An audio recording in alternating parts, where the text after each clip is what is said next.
And now, the conservative voice of North Central Arkansas, Richard Castor.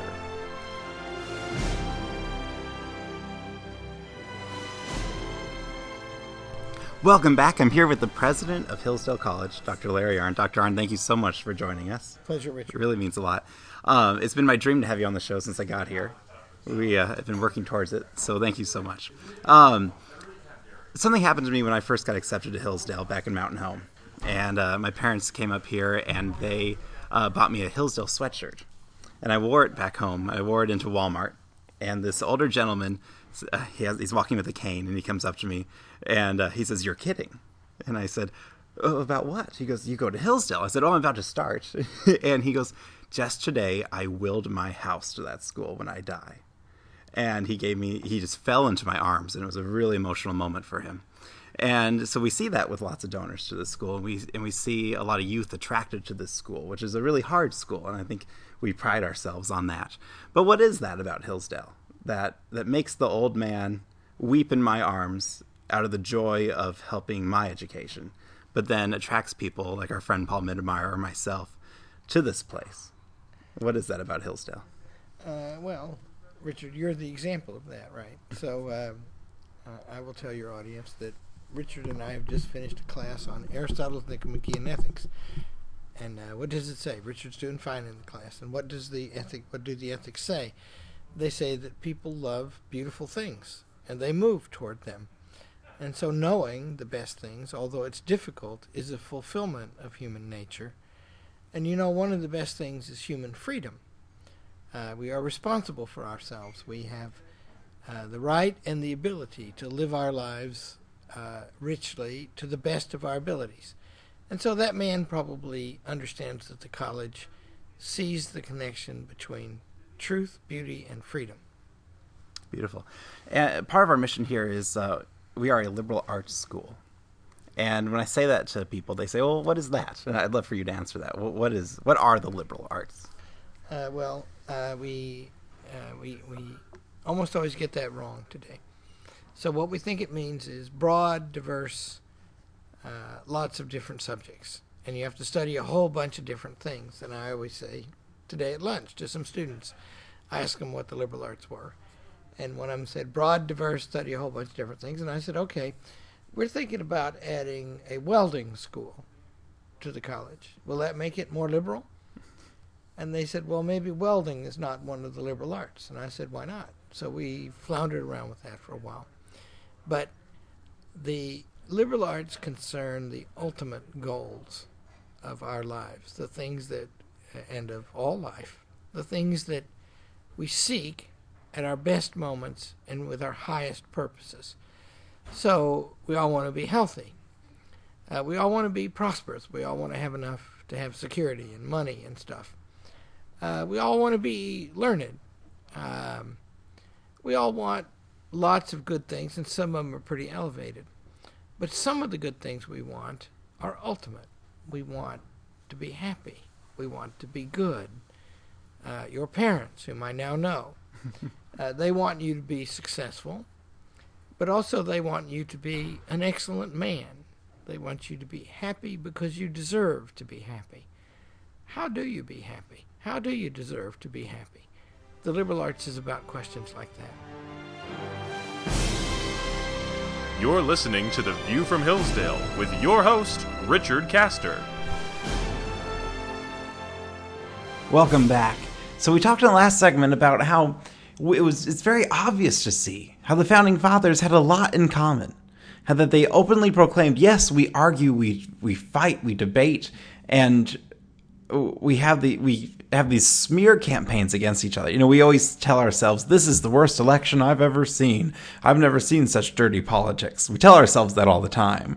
But Jefferson's people accused Adams of being a transvestite and all sorts of really slimy, dirty tricks back in the day. And so, no. Politics has always been this way. But what has changed is the common ground and the common principles that would bind our founding fathers together. And who it was that really detailed the philosophy of our founders was John Locke. And I want to dive into John Locke for just a minute. So imagine a world where Kings were proclaiming they had absolute authority, that they could do whatever they wanted to do. They could take as much taxes as they wanted to take because everything was owned by the king, and the king got his authority by God because he was set aside, he was ordained, just like through the line of David. They relied on Hebrew kingship to justify European kingship. And so because God ordained them, they were all powerful. And so John Locke looks at this and he says, no, this can't be right. When you look at what Aristotle had to say about what it means to be a human, how we are made with a certain being that never changes, and that if you're human, you have a certain end to your being. And that end, that ultimate good of being a human, is to be happy. And happiness, Aristotle says, comes from a virtuous soul, a virtuous, active soul, right? A life of reason and virtue. And Aristotle tells us about the virtues and the ethics, and he tells us that ethics comes from the Greek words, well, he doesn't tell us this, but our thought and our conception of ethics comes from the Greek words ethos and ethos. Ethos translates into habit, right? And Aristotle tells us that we're born with ethos, this certain habit that when we're children, it's very animalistic, and we want and we desire, and it's very impassioned. But when we're raised up by good parents, that those animalistic habits are countered by human habits, where we learn to temper our passions, and we learn to reason and think and rise above a situation and to reason through it.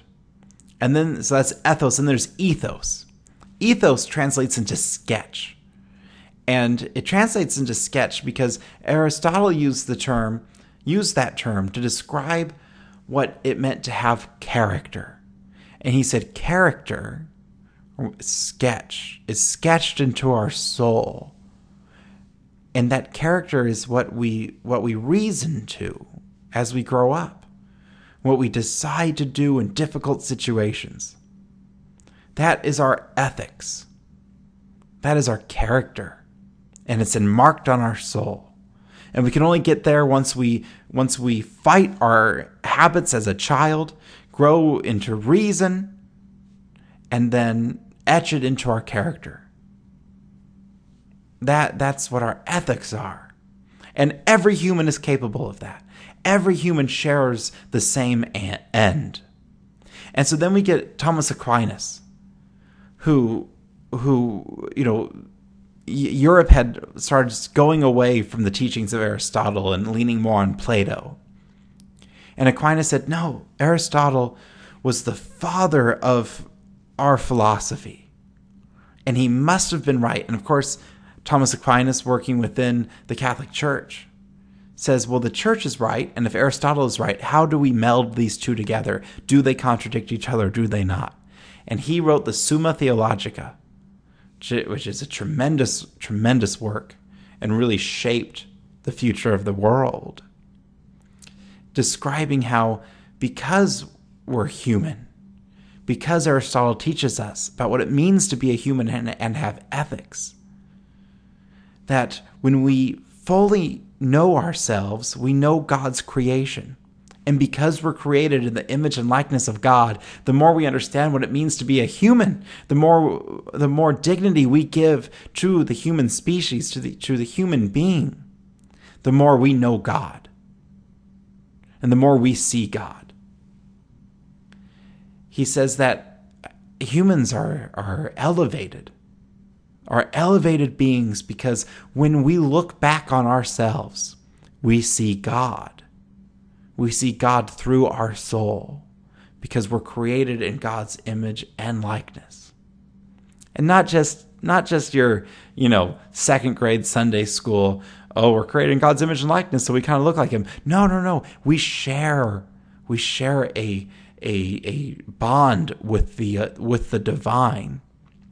that makes us so much like him, that our humanity is inherently good.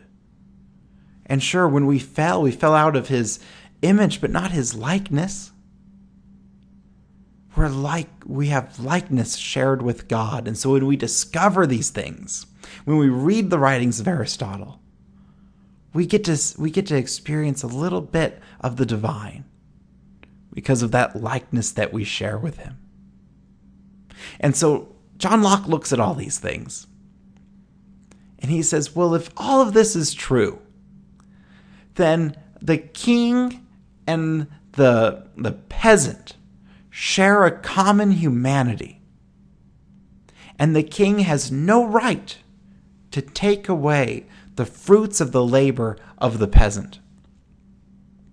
And a human to another human, forget about the titles, they have no right to infringe on each other's property. I think Dante said it best.